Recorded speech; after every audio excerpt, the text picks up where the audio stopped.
तो last episode में देखा था हॉरन जी का ड्रैगन ब्लड ऑब्जर्व करने के बाद सीधे सिक्स रिलम पर पहुंच गया था और उस जगह पर जेंकिया को डिफीट करने के बाद मिस्यू की मदद करने के लिए आ गया था, जिस जगह पर जेंकिया हॉरन को कहता है माना कि तुम ड्रैगन ब्लड ऑब्जर्व करने के बाद पॉसिबली अपने सिक्स रिलम पर पहुंच चुके हो, लेकिन अभी भी तुम मुझसे बहुत ज्यादा कमजोर हो। जो सुन के हॉरन मिस्सू से कहता है मिस्सू क्या तुम और थोड़ी देर तक इस जगह पर रुक के इसके साथ फाइट कर सकते हो। मिस्सू से कहता है मैं अपनी पूरी पावर का इस्तेमाल नहीं कर सकता, इसकी वजह से मैं इसके साथ फाइट में बस तुम्हारी थोड़ी सी मदद कर सकता हूँ। जो सुन के हॉरन जल्दी से जेंकिया के ऊपर अटैक करने जाते हुए कहता है अगर ऐसी बात है तो फिर हम इंतजार किस बात का कर रहे हैं, हमें जल्दी से इस फाइट को खत्म करना होगा, और उसके ऊपर अटैक कर देता है। जिस अटैक को जेंकिया डॉज कर लेता है और कहता है तुम्हें फाइट का कोई भी एक्सपीरियंस नहीं है, इसलिए तुम मुझे कभी भी हरा नहीं सकते हो। हॉरन उससे कहता है अगर तुम मुझसे फाइट करना चाहते हो तो फिर फाइट करो, ये बकवास करना बंद करो, और उसके ऊपर अटैक कर देता है। जिस अटैक को जेंकिया अपने एक ही हाथ की मदद से रोक देता है और कहता है तो फिर ठीक है हम फाइट करते हैं। उसी वक्त हॉरन चिल्लाते हुए कहता है मिस्सू अब तुम्हारी बारी है, जल्दी से इसके ऊपर अटैक करो। मिस्सू भी अपनी शॉट को उसकी तरफ करके अपनी एनर्जी से उसके ऊपर अटैक कर देता है। जिस अटैक को जेंकिया बहुत ही मुश्किल से अपनी वाटर से दूसरी तरफ कर देता है, जो देख के हॉरन भी जल्दी से उससे दूर हट जाता है और मिस्सू से कहता है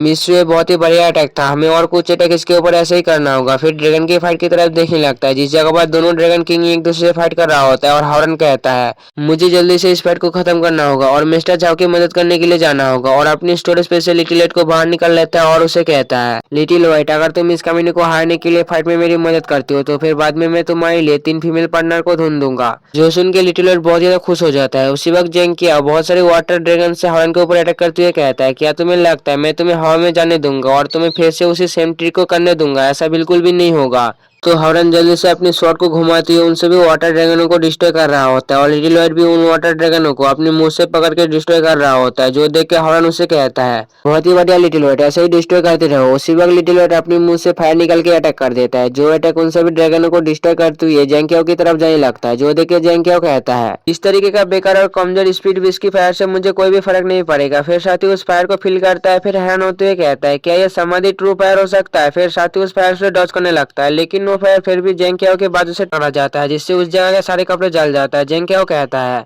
इस स्पीड विश ने भी अपने मास्टर की तरह लेवल अप किया है और ये सारी पावर टेम्पररी है, लेकिन फिर भी कोई स्पीड विश इतना पावरफुल फायर अटैक कैसे कर सकता है अपनी लेवल बी पर होते हुए। उसी वक्त लिटिल वाइट हॉर्न को लेकर हवा में चला जाता है और ऊपर से जेंकियाओ के ऊपर फायर से अटैक कर देता है, जिस अटैक को जेंकियाओ जल्दी से डॉज कर लेता है और अपनी स्पिरिचुअल एनर्जी से मिस्सू के ऊपर अटैक कर देता है, जिस अटैक को मिस्सू अपनी शॉट को घुमाते हुए उसी की तरफ कर देता है, जो देख के जेंकियाओ अपनी एनर्जी से उस अटैक को ब्लॉक करता है। जेंकियाओ अभी मिस्सू की तरफ ही देख रहा होता है। उसी वक्त हॉर्न जेंकियाओ के पीछे आके अपनी शॉट को जेंकियाओ के गले में रख देता है और कहता है जेंकियाओ अभी फाइट खत्म हुआ, तुम्हें फाइट के दौरान चारों तरफ ध्यान देना चाहिए था, लेकिन तुमने ये नहीं किया, जिसकी वजह से तुम अपना चांस खो दिए हो और तुम इस फाइट को भी हार चुके हो। जो सुन के जेंकियाओ कहता है क्या तुम्हें सच में लगता है ये फाइट इसी जगह पर खत्म हो चुका है और तुम इस फाइट को जीत चुके हो? अगर तुम ये सोच रहे हो तो तुम गलत सोच रहे हो। उसी वक्त हॉर्न को एक झटका लगता है और हॉर्न का वेपन भी हॉर्न के हाथ से छूट जाता है और हॉर्न उसी जगह पर एक घुटने पर बैठ जाता है, जो देख के मिस्सू कहता है हॉर्न तुम्हारे साथ क्या हो रहा है, क्या तुम ठीक हो? जेंकियाओ जल्दी से मुझे बता दो तुमने हॉर्न के साथ क्या किया है।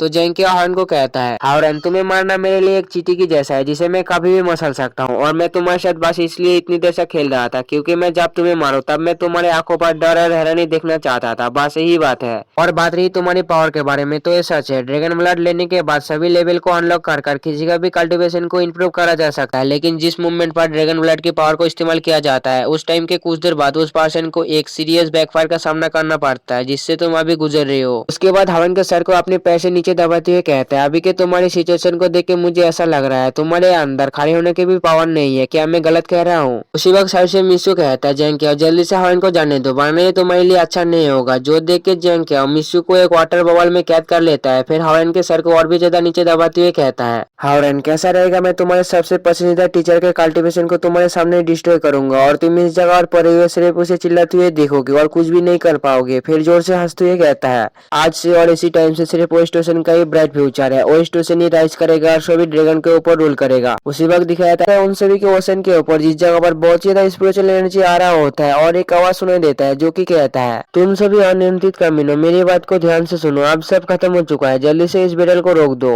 उसके बाद दिखाया जाता है ड्रैगन किंग की तरफ जिस जगह पर वो दोनों अभी भी लड़ रहा होता है और अपनी अपनी एनर्जी से एक दूसरे के ऊपर अटैक करके एक दूसरे के साइड से गुजर जाता है। उसके बाद दिखाया जाता है ओशन के ऊपर जिस जगह पर वही मास्टर फिर से कहता है तुम सभी अनियंत्रित कमीनों मेरी बात को ध्यान से सुनो, मानो और इस बैटल को इसी जगह पर ही रोक दो। तो इस बार जैंगपिंग इस आवाज को सुन लेता है और बहुत ही गुस्से में कहता है, तुम कौन हो और तुम्हारी हिम्मत कैसे हुई हम दोनों ड्रैगन ट्राइब के बीच की बैटल में इंटरवीन करने की? अगर तुम मरना नहीं चाहते हो तो हमें हमारा काम करने दो और तुम इस जगह से भाग जाओ। उसी वक्त को मास्टर अपनी पावर से दोनों के बीच में एक जबरदस्त लाइटनिंग गिराता है और कहता है, तुम सभी ने आम इंसानों पर अटैक किया और तुमने दोनों ड्रैगन ट्राइब के बीच की वॉर को शुरू कर दिया। जैंगपिंग, क्या तुम इसके लिए अपनी गलती मानते हो और तुम इसके लिए गिल्टी फील कर रहे हो? जो सुन के जैंगपिंग गुस्सा हो जाता है और उस मास्टर के ऊपर अटैक करने जाते हुए कहता है, अब ये बातें रेडिकुलस है और इसमें मैं क्या गलत किया है? हर एक कुत्ते का दिन आता है और आज स्टेशन के लिए सभी ड्रैगन के ऊपर रूल करने का टाइम है। उसके बाद दिखाया जाता है ऊपर उसी मास्टर को, जो कि कहता है, अगर ऐसी बात है तुम अपनी गलती नहीं मानोगे तो फिर तुम्हारे साथ आगे जो भी कुछ होने वाला है इसके लिए तुम मुझे ब्लेम मत करना।